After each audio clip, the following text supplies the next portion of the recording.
అయ్యో, తను పాయింట్లో 100 రూపాయలు పెట్టి మర్చిపోయినట్టున్నాడు. వెళ్ళి ఇచ్చేసి వస్తాను. ఏవండి, మీ పాయింట్ జేబులో 100 రూపాయలు పెట్టి మర్చిపోయినట్టున్నారు, తీసుకోండి.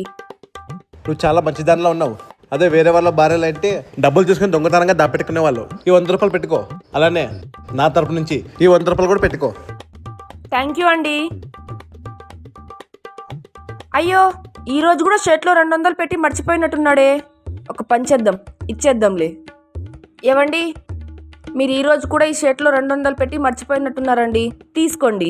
అరే, నువ్వు ఇలా చేసి నా మనసుని గెలుచుకున్నావు. ఓ పని చేయి, ఈ 200 పెట్టుకో. అలానే నా తరపు నుంచి ఈ 200 కూడా పెట్టుకో.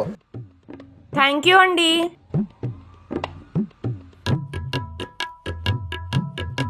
అరే, దీంట్లో ఈరోజు ఒక్క రూపాయి కూడా పెట్టలేదు. నేనేమో మేకప్ కిట్ కొనుక్కోవాలనుకుంటున్నాను, అదేమో 3000 రూపాయలు. ఏం చేయాలి? ఒక పని చేద్దాం. మా ఆయన జేబులో నేనే 1500 పెట్టేసి మా ఆయనకి వెళ్ళి చూపిస్తే మళ్ళీ మా ఆయన నాకు 1500 ఇస్తాడు. ఇవి మొత్తం 3000 వచ్చేస్తాయి.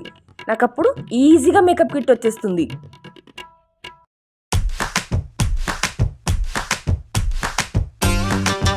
ఏవండి, మీరు ఈ రోజు కూడా పాయింట్లో 1500 మర్చిపోయారండి. నేను పొద్దు నుంచి ఈ డబ్బుల కోసమే చాలా వెతుకుతున్నా, అస్సలు దొరకలేదు. చాలా థ్యాంక్స్. అయిందా? బాగైందా? ప్రతిదానికి ఓవర్ ఎక్స్ప్రెషన్.